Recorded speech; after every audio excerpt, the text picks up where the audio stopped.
अस्सलाम वालेकुम नाज़रीन, मैं हूं वसीम अली और आप देख रहे हैं चैनल न्यूज़ पॉइंट।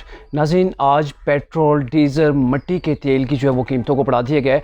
पेट्रोल 30 और ऐसे ही डीज़ल और मिट्टी का तेल तीनों चीज़ें जो है वो 30-30 रुपए उनके रेट बढ़ा दिए गए हैं। अच्छा, ये जो रेट बढ़े हैं ये क्यों बढ़ाना मजबूरी थी या क्यों ज़रूरी पड़ गए थे इस गवर्नमेंट के लिए?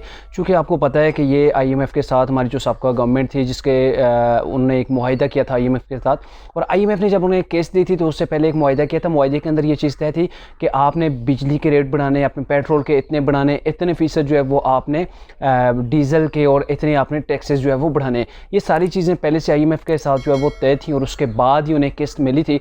और यही चीज़ जो उनकी एक पॉलिसी होती है IMF की, वो जब आप साइन करते हैं तो फिर आपको उसी के मुताबिक चलना पड़ता है, नहीं तो आपको अगली किस्त जो है वो कर्जे की नहीं मिलती।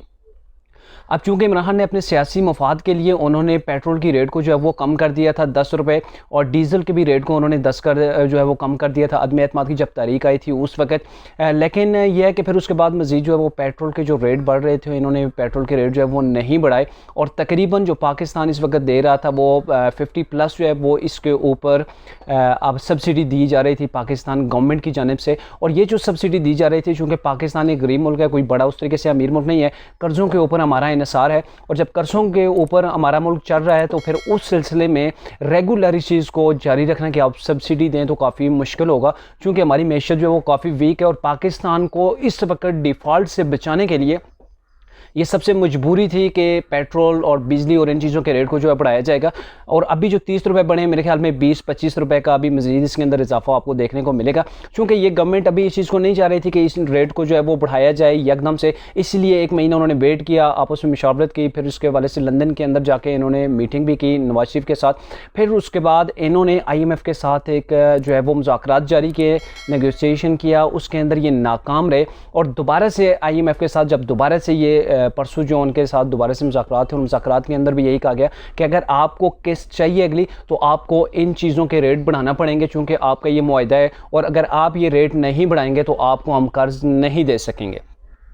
फिर गवर्नमेंट के लिए मजबूरी बन गई कि इन चीज़ों के रेट बढ़ाएं, और रेट बढ़ाना कोई आसान बात नहीं है, चूँकि गवर्नमेंट को भी पता है कि पहले अवाम के क्या हालात हो चुके हैं, किस कदर महंगाई है, और मज़ीद अवाम की जेबों के ऊपर बोझ ना डाला जाए। तो इन चीज़ों को पेश नज़र रख कर एक महीना उन्होंने कोशिश की, उन्होंने जो है वो मुज़ाकरात किए, लेकिन IMF इस चीज़ के ऊपर एग्री नहीं हुआ। फिर उसके बाद ही जाकर ये चीज़ की गई, और इसीलिए इतनी सोचो विचार भी की जा रही थी कि गवर्नमेंट जो है वो कैसे अवाम के ऊपर इतना बोझ डालेगी, डायरेक्टली जो सब्सिडी दी जा रही थी उस सब्सिडी को ख़त्म किया जाए। और सब्सिडी देने के अलावा भी इनके पास कोई ऐसा चारा नहीं था कि ये मैशत को जो है वो फिर से बेहतर कर सकें या टूटी फूटी मैशत को डेवलप कर सकें। तो मजबूरी के अमल के इन्होंने अंदर जो है वो ये सख्त फैसले लिए हैं। इन सख्त फैसलों का मुस्लिम नून को अभी जो है ये इत्तेहादी गवर्नमेंट है, इसको थोड़ा सा लॉस भी होगा, नुकसान भी होगा, चूँकि अवाम की जेबों के ऊपर ये एक बोझ पड़ रहा है। और फिर ये कहा जा रहा है कि इमरान खान ने पेट्रोल सस्ता किया था, ये है वो है, और ये कहा जा रहा था कि रूस के अंदर से ये सस्ते मुआहिदे थे, जबकि रूस हालत जंग के अंदर था। हालत जंग के अंदर कोई ऐसा मुआहिदा बैनुल अक़वामी तौर पर नहीं हो सकता, उससे कोई भी चीज़ का आप मुआहिदा नहीं कर सकते। और जो अगर मुआहिदा किया हुआ है तो उससे सामने लाया जाए, गवर्नमेंट को बताया जाए कि ये हमने मुआहिदा किया, मुआहिदा जो है बताया जाए। ये सिर्फ आवाम को गुमराह करने वाली बातें हैं। और ये जो अभी जो रेट बढ़े इसके ऊपर जो है वो गवर्नमेंट काफ़ी जो है वो परेशान भी दिखाई दे रही है, और वो इस चीज़ को नहीं लागू करना चाहती थी, पेट्रोल के जो प्राइस इनको नहीं इंक्रीज़ करना चाहते थे। लेकिन जब बार बार उन्होंने कोशिश की, कोई जो है वो रास्ता नहीं बना, तो मजबूरन जो सब्सिडी दी जा रही थी पेट्रोल डीजल के अंदर, उसको जो है वो इन्होंने वापस लिया है। अब उम्मीद ये है कि कुछ अरसे बाद, यानी कि 2-4-5 महीने तक ये चीज़ें ज़ाहिर है डिफ़िकल्ट होंगी।